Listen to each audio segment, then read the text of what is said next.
महानगरपालिकेच्या निवडणुकांची रणधुमाळी आता जोरदार चालू आहे. संपूर्ण महाराष्ट्रामध्ये ना युतीमुळे आणि अनेक पक्ष वेगळे होत आहेत, त्यामुळे चर्चेत इथल्या महानगरपालिकांच्या निवडणुका राहत आहेत. पण सगळ्यात महत्त्वाचं जी महानगरपालिका वारंवार चर्चेत येते ती महानगरपालिका आहे पुणे महानगरपालिका. तर याचं कारण असं, इथल्या ज्या युती आहेत प्रचंड गोंधळ निर्माण करणार आहेत.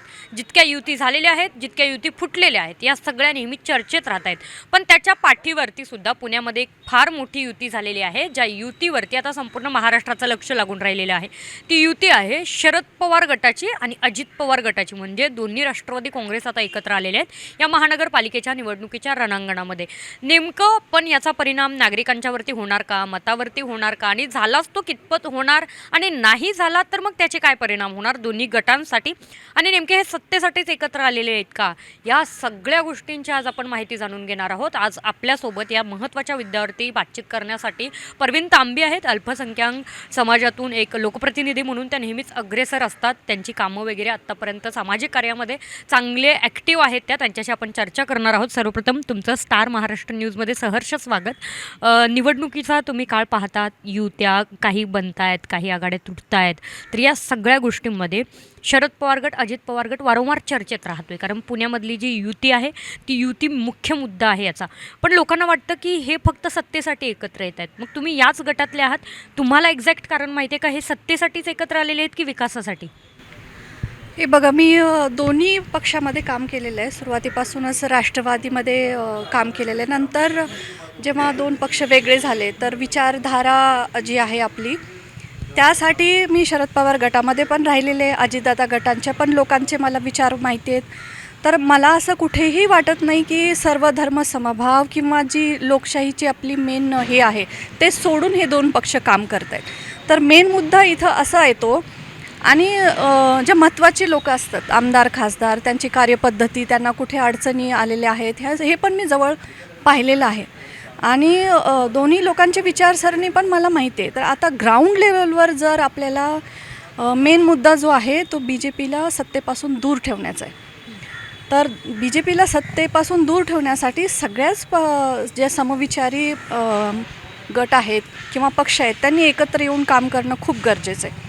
आणि मला वाटतं त्याच एका मुद्द्यावर दोन्ही NCP, SP आणि AP एकत्र आलेले आहेत, आणि मला त्याचा खूप आनंद आहे. कारण जर तुम्ही सारखं प्रत्येक गोष्टींवर जर वेगवेगळे होत गेलाल तर BJP त्याचा जो महत्त्वाचा मुद्दा आहे की त्यांना विरोधक हे संपवायचे आहेत आणि त्या एक हाती सत्ता त्यांना घ्यायची आहे, तर ते त्याच्यामध्ये सक्सेसफुल होतील.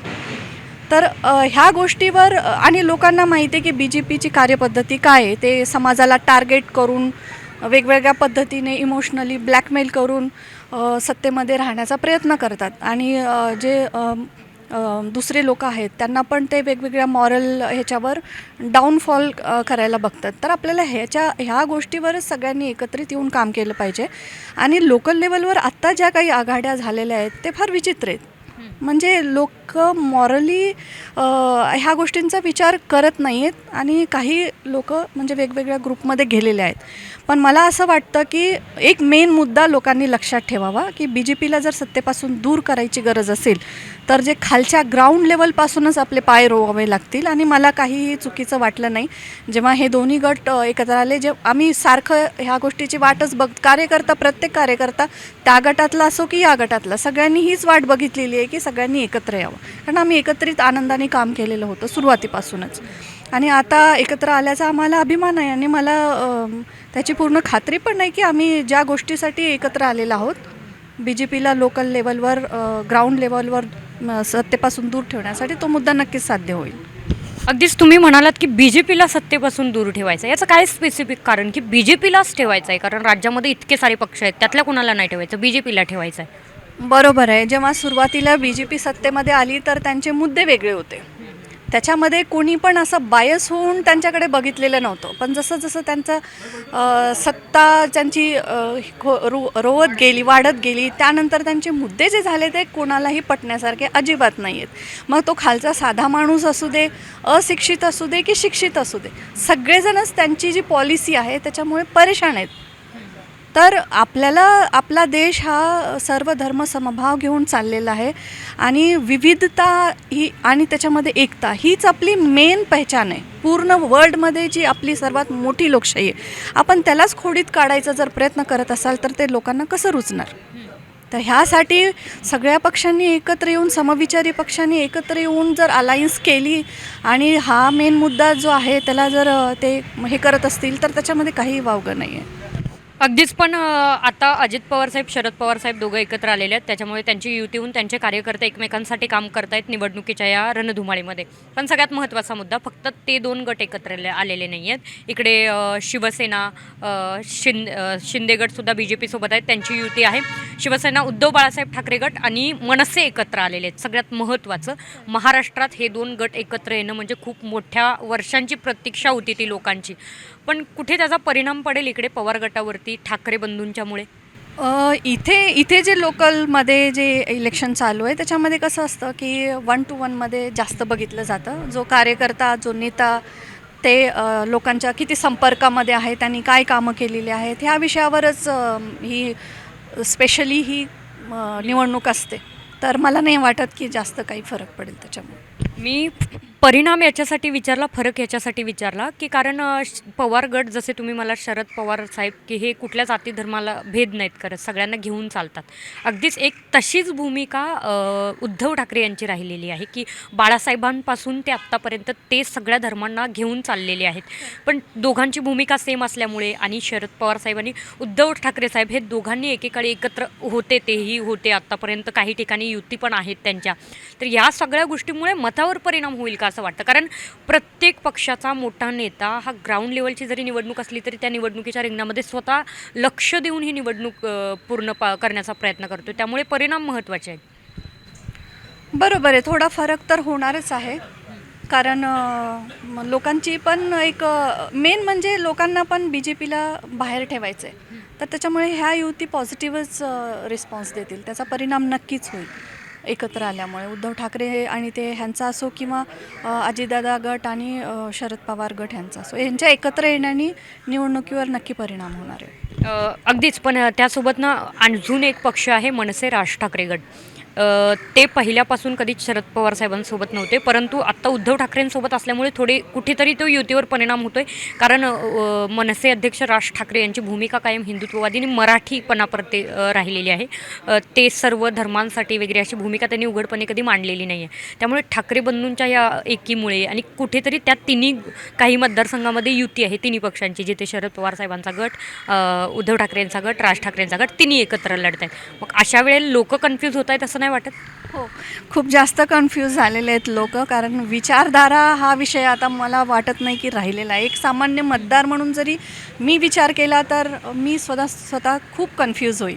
कारण कुठेतरी सगळीकडे असं वाटतं की हा खेळ सगळा जो चालला आहे तो सत्तेसाठी चालला आहे शेवटी. पण त्यातल्या त्यात कोणीतरी बरं, जास्त जे बरं आहे असं लोकांचा विचार असं नक्कीच होईल. आणि ते ज्या ओळखीच्या माणसांना वगैरे जे पर्सनली ओळखतात किंवा त्यांना अनुभव आहे त्यांच्या कामाचा वगैरे, तिकडे त्यांचा कल दिसेल. हे सगळे तर वरचे मुद्दे झाले, पण सध्या ग्राउंडचा मुद्दा म्हणजे पुणे महानगरपालिकेचे प्रभाग जेवढे आहेत, आपण आता चर्चा करतोय कोंडव्यामध्ये बसून. तर कोंडव्याचं एकंदरीत वातावरण काय सांगते की इथले स्थानिक लोक माणूस म्हणून कोणाला जास्त पसंती देतात, पक्ष म्हणून नाही? हां, इथले लोक जे आहेत ते ओळखीच्याच लोकांना मतदान करतील हे मात्र नक्की. कारण पक्ष म्हणून असं काही राहिलेलंच नाही आहे. कारण वेगवेगळ्या पक्षातले लोक वेगवेगळ्या याच्यामध्ये गेलेले आहेत, वेगवेगळ्या विचारधारेच्या लोकांसोबत युती होती आहे. तर हे सगळं आवाक्याच्या पलीकडे जाते सामान्य माणसाच्या. आता इथं जो मेन पक्ष आहे, जो SPAP, ह्यांचं नेहमीच इथं प्राबल्य राहिलेलं आहे. तर मला असं वाटतं की लोक त्यांना प्रिफर करतील की इट्स ओके. कारण लोकांना ट्रायल आता फार कठीण पडतं आहे. ट्रायल बेसिसवरच BJP आलेली होती. त्यांनी जे केलं ते पण आवाक्याच्या पलीकडे गेलेलं आहे सगळ्यांच्या. तर मला वाटतं की तसंच होईल की ओळखीच्या लोकांना लोक पसंती देतील. ओके. एक शेवटचा प्रश्न माझा, काय मतदारांना विनंती कराल तुम्ही या निवडणुकीच्या अनुषंगाने? मतदारांनी फक्त एवढंच करावे की 100% वोटिंगसाठी बाहेर यावं आणि अकाउंटेबल ठेवा. म्हणजे असं नाही की मतदान झालं की तुमचं काम संपलं. ही तुमची ड्युटी आहे, कर्तव्य आहे, जागरूक असायला पाहिजे आपण. चेक करा की समोरचा व्यक्ती अकाउंटेबल आहे का, रिचेबल आहे का, आणि जो व्यक्ती तुमच्यासाठी तुमच्या संकटात किंवा आपल्या भागाच्या विकासामध्ये राहिलेला आहे त्याला त्यांनी नक्की सपोर्ट द्यावा आणि पुढे 5 वर्ष त्याला अकाउंटेबल पण ठेवावं. खूप खूप धन्यवाद. या इतक्या निवडणुकीच्या गडबडीमध्ये सुद्धा तुम्ही आम्हाला मुलाखत दिली त्याबद्दल. या संपूर्ण निवडणुकीच्या अनुषंगाने आज आपण ज्यांच्यासोबत चर्चा केली त्या परवीन तांबे आज आपल्यासोबत होत्यात.